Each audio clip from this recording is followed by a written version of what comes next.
be advantageous for you to go listen to her. The title of her TED Talk is The Fear of a Single Story, I think.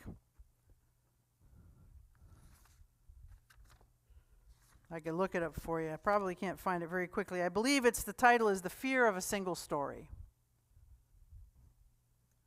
Now, why am I talking about that this morning? Because I got my glasses on and I wanted to make light of my... No, it's not because I had itchy eyes and had to use my glasses today. The prompting for this narrative is that when we look at our sermon title, Family Drama, we realize that we could and have and probably continue to romanticize our biblical four families, not four families, our previous families, our four families. The God of Abraham and Isaac and Jacob, right? And that's good. That is not wrong. We want to celebrate that. We embrace that story. And yet they were not perfect. We think about Father Adam and Mother Eve. They had problems. Family drama. Their children were fighting and one killed the other.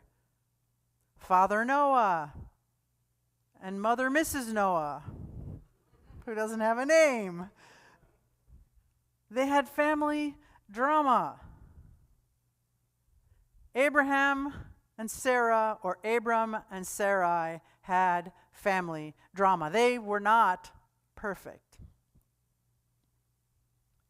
Abraham is one of, we hear three boys, Abraham, Nahor, and Haran, his two brothers. Haran is the father of Lot. Haran dies in Ur. Terah, Abraham's father, decides to take Abram and Sarai, because Abram is married by now, and Lot, and they leave Ur, and they're heading to Canaan, and they end up somewhere else and stop. I think it's Haran. They end up in Haran, which is not Haran the son, but Haran, a different Haran. No connection. Except maybe dad named his kid after the town. I don't know. That's just one stop along the way. This is not going to be in chronological order, but we're going to talk about these people in pockets. So Abraham, or Abram and Sarai, before we get from this reading to that reading, they're traveling throughout the towns and in the area with their nephew Lot. And there's a great famine in the land. This is a biblical repeat, right? There's a great famine in the land. And where do they go? They go to Egypt. That's usually the place they go, Egypt. They go to Egypt. And upon getting to Egypt, the rule of the day was if there was a king or a ruler and they wanted your wife, they would kill you and take your wife. Abram and Sarai, knowing this, concoct this story together to say that Sarai is Abram's sister. Therefore, Abram could bless the wedding or the union, and Sarai could go off, and this would give Abram time to come up with a plan to escape before something happened. Well, what happens is he gets to Egypt. The Pharaoh likes Sarai. Abram arranges this thing. Sarai is taken as the wife. God comes down and plagues Pharaoh. Plague after plague after plague. Pharaoh discovers that Sarai is not actually what Abram said she was, that they're actually married. This is his wife, and he's now committed adultery. Pharaoh is not happy, expels them, but at the same time, has restored Sarai by saying, I'm going to escort you out and give you everything that I can give you to get you on your way, but get the heck out. And he escorts them safely out. Now, this doesn't happen just once. This happens 2 times. There they are, traveling along donkeys and goats in tow, and they end up in this area called Gerar. And King Abimelech is there. And King Abimelech, same story, likes Sarai. Abram arranges the marriage. Sarai goes. This time God appears to King Abimelech and says, don't do that, because Sarai is actually married to Abram. Abimelech comes to Abram and says, get out. What have you done to me? Gives Sarai 1,000 silver coins, gives them some goods. So Abram is now enriched with silver and all kinds of things. Get out. So they go.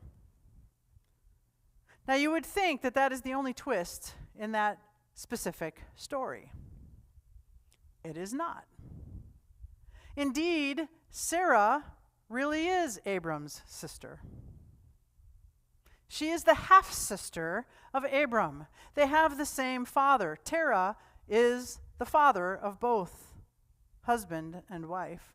They have two different mothers. That's in the Bible?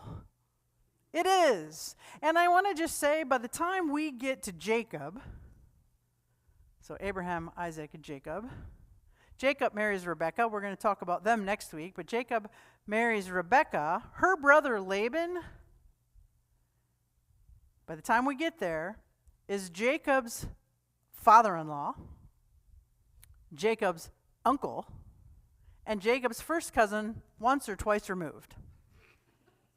He is all of those things because of this intermarrying. And Nahor, which is one of the three brothers, ends up marrying Haman's daughter, Milcah, marries his niece. And so this tree gets pretty mucky, and I can imagine the family drama. They did what? Who married who? So that's Abram and Sarai out on the road in their travels. But they have Lot with them, their nephew. Nephew Lot is with them. And so Lot and Abram are shepherds. They have flocks of sheep and goats, and they're traveling around with all their herders, their shepherds with them. And at some point, they are having a little drama within themselves because they don't have enough room on the ground to feed all of their sheep. And the herdsmen are fighting one another. So it is proposed that you split the land in two. And Abram says to nephew Lot, being the good uncle, pick which land you want, and I'll take the other. You go left, I'll go right. You go far, I'll stay near. So Lot picks fairly, right? He does not. He takes all the good land. He takes the land where the water is, where all the trees are, where the most lush area is for him to prosper, and leaves his good uncle with what's left over. Cousin Lot did what? To good uncle Abraham? Family drama. I could just hear it. The land where Lot picks includes Sodom and Gomorrah. And at some point, the kings in the area are fighting and battling, and they go and they do a lot of damage, and they kidnap Lot and take him off. Now, you would think, what would retribution look like? Well, good for him. I'm going to take his land, right? That is not what happens. Abram gets together 380 of his men, and they go and they wipe out the enemy. They rescue Lot and bring him back, and they bring the people back that they grabbed out of the towns. They bring all the goods back. He rescues his nephew after his nephew did that to him. Now the king, Melchizedek, and you have heard that before because Jesus is of the line of Melchizedek, and we'll get to that later, way down the road, maybe next summer. But Melchizedek wants a certain amount of things and a certain way to go. But Abram figures it out, and they come up with 1/10. He gives them 1/10 of the goods, and he keeps all the people for himself so that he can protect the people. So Abram is good in that way, even though he cast off his wife twice as his sister and compromised her, right? So we've got good and bad. Now, once Lot is saved, he's in Sodom, and what's the other story of Sodom and Gomorrah?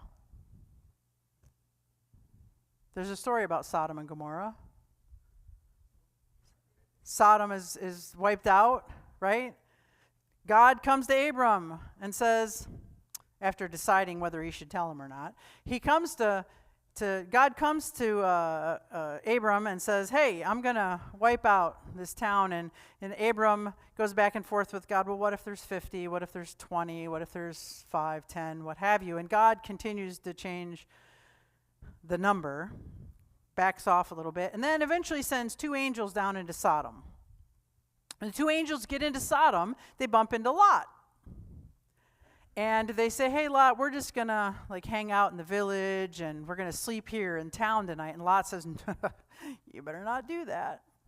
This town, it's not safe for you. Come back to my house. So he takes the 2 angels back to his house, and he closes the door. And before he can get in, the townspeople come and attack him, and they want these 2 angels for themselves, for whatever nefarious purpose they want. Think biblically about wanting someone, okay? They want to do whatever they want with these 2 men, and Lot says, no, I'm not going to let you. The angels reach outside and pull him inside the door. But then Lot does something horrible, and he says, well, I can't give you these 2 men because I'm hospitality to these 2 guys, but I do have 2 daughters. I can give my 2 daughters to you. Do whatever you want with them. That's a little bit of drama. Dad, what? I'm not going out there. Are you nuts? Somebody tackle Dad and tie him up somewhere. We're not doing that. So eventually, Lot and his family get out, and the pillar of salt, his wife looks back. She turns into a pillar of salt, and Dad and 2 daughters end up in a cave. The worst is not over. Because while Dad is in the cave with his 2 daughters say, let's get Dad drunk. Let's take Dad. The 2 daughters, one by one, get pregnant by their father. Family drama. Right? Then, so we're going to get to Hagar. Hagar and Sarah. Sarah's promised a son. Abram and Sarah can't wait. They decide that Hagar, the maidservant, is going to give a child to Abram. Abram gets Hagar pregnant. Sarah's now mad, treats her poorly, and she runs out of town. God sends her back. Ishmael grows up to be about 8 or 9 years old. Sarah gets pregnant with Isaac. Sarah's not happy. She sends Hagar and Ishmael away forever and ever. God blesses Ishmael, though, at the same time. But Sarah has not treated her maidservant well. This is a plan she devised. It went crooked in her own brain, and now she's mad at the person and the result. Family drama. I'll loop back to the very beginning now. So we know about these families. There is a lot in there, and as I've shortened up some of it, crack open your Bible. Read the stories. They're pretty interesting. Now I want you to think about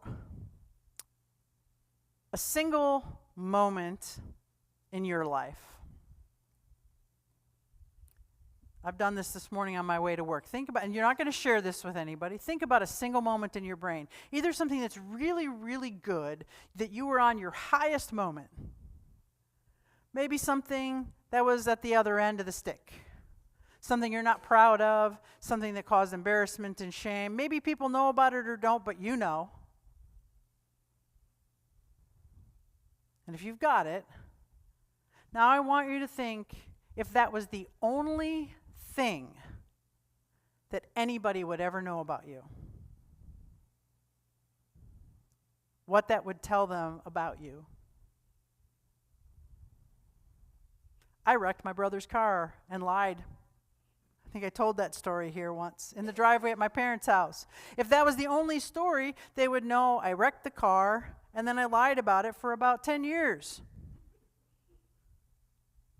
It's the only story. Well, they would think I'm a liar. Don't go to them. They're a liar. They don't know anything else about me. So now I want you to think about some of the things you think about other people. The stories that you think you know about someone else.